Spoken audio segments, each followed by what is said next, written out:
खरं तर आज काय बनवायचं तो माहिती आहे का? आज बटाटा उकडून घेतला होता आणि मुलांचं खूप दिवस चाललं होतं, "मम्मी काहीतरी चटपटीत बनव, मम्मी काहीतरी चटपटीत बनव." म्हणून म्हटलं बनवू, बनवू, बनवू. रोजच माझं आपलं चाललं होतं.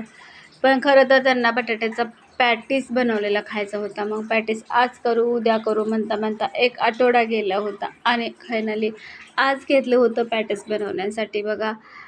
खरं तर घरी बनवलेल्या कुठल्याही पदार्थाची चव खूपच चांगली असते. बाहेरच्या पण पदार्थाची असते, पण तरी पण आपल्या हातून आपण आपल्या मुलांना खाऊ घालणं हे त्यात भरपूर आपलं माया, प्रेम सगळं काही आपलं त्यामध्ये असतं आणि तेही आपल्यालाही आवडतं असं कधी-कधी मुलांना किंवा सगळ्यांनाच करून खाऊ घालायला.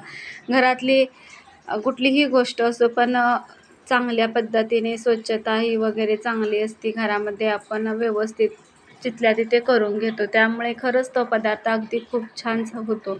म्हणून खरं तर पॅटीस करायला घेतला होता. आज येताना शाळेतून बटाटे घेऊन आले होते आणि बटाटे हे उकडून मस्त किसून वगैरे घेतली होती, वाटण वगैरे टाकलं होतं. खरं तर आता सगळीकडे गॅसचा तुटवडा निर्माण झाला आहे. खरं तर गॅस सगळीकडे सिलेंडर असं चाललं आहे. पण घाबरण्यासारखं काय आहे? आपल्याकडे ऑप्शन आहे ना, चूल नसेल तर इलेक्ट्रिक शेगडी आहे. एवढंच की थोडेसे पैसे जास्त जातील, पण इलेक्ट्रिक शेगडी आपल्याला कायमस्वरूपी वापरता येईल. त्याचा आपल्याला कायमस्वरूपी ते आपल्याला गॅस नसला का त्याचा आपल्याला उपयोग होऊ शकतो. ती काय तोट्यात नाही. त्यामुळे आपण इलेक्ट्रिक शेगडीचा वापर करू शकतो आणि काहीच नसेल तर आपली चूल तर आहे बघा. मग म्हणून पण खरं तर गॅस आहे त्यामुळे मी आपला गॅस कमीच बचत इथं आम्हाला ऑप्शन नाही चूल करण्यासाठी इलेक्ट्रिक शेगडी घ्यावी लागेल म्हणा, पण गॅसचा वापर थोडा काळजीपूर्वकच करायला घेते म्हणा केला आहे.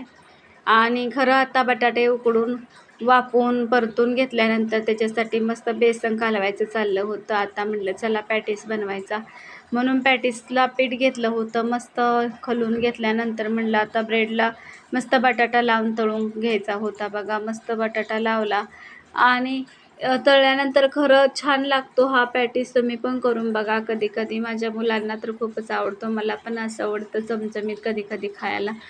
आणि ह्या उन्हाळ्या दिवसामध्ये असं होतं की जेवण कमी पाणी जास्त जातं आणि जेवण केलेलं खावं असं वाटत नाही. असं वाटतं की चांगलं काहीतरी खावं म्हणून आज पॅटीस बनवला होता. आणि बघा आता पीठ मळल्यानंतर मस्त तेलात बुडवून परतायचं होतं आणि खरं तर मी बटाटा परतलेलीच कढईमध्येच तेल टाकलं होतं आणि त्याच्यातच परतायचं होतं. पण कढई थोडी तापल्यामुळे ते थोडं लाल झालं होतं बघा. ते राहिलेलं चिटकून सारण त्यामुळे पिळून वगैरे बुडवून घेतला मस्त. आणि आता म्हटलं चला तळायला घेतल्यानंतर इतका भारी तळायचा चालला होता बटाट्यांना, खूप छान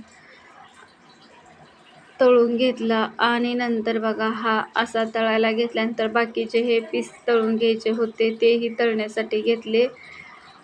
छान कधी पण झालं तर आपल्या बायकांचं कसं राहतं, घर नीटनेटकं टापटिपकं सगळं जिथल्या तिथं असल्यानंतर आपल्याला पण प्रत्येक गोष्ट आवडते ना, करण्यासाठी उत्साह आपला तेवढाच असतोच कुठलंही काही करताना. आणि हा बघा पॅटीस तळत होता मस्त मंद आचेवरच तळण्यासाठी घेतला. लय पण फास्ट केला नव्हता गॅस. म्हटलं जेवढा बारीक गॅसवर तेवढा छान भाजला जातो आतून म्हणून तळण्यासाठी घेतला होता. बघा आता फायनली तळल्यानंतर हे बघा एवढे सारे तळले होते आणि भारी झाले होते बघा. तुम्हाला दिसतीलच आता कसे केले होते ते पॅटीस. एकच नंबर. तुम्हाला आवडत असेल तर तुम्ही पण करून खाऊ शकता. आणि हे बघा मस्त आता पॅटीस कट करून आपल्याला खायचा होता. खाल्ल्यानंतरच कळेल ह्याची टेस्ट कशी झाली. आणि फायनली आता तळून घेतला होता. मुलांनाही द्यायचा चालला होता आणि मलाही खायचा होता. कारण की आपण केलेला पदार्थ कसा झाला हे आपल्यालाही कळलं पाहिजे तेवढं. म्हणून मी हे आपला कापून घेतला.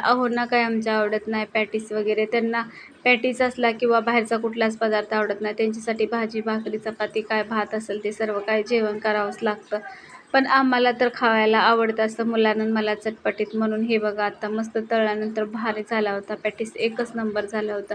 सेम बाहेर जसा मिळतो तसा झाला होता आणि त्याच्या कुठल्याही गोष्टीसाठी कष्ट घेतले ती गोष्ट उत्तमच होते असा झाला होता. ह्याला बघा पोळत होता, हे आपल्या तोंडावर झालं होता पोळतंय म्हणून. आणि ह्याला आपण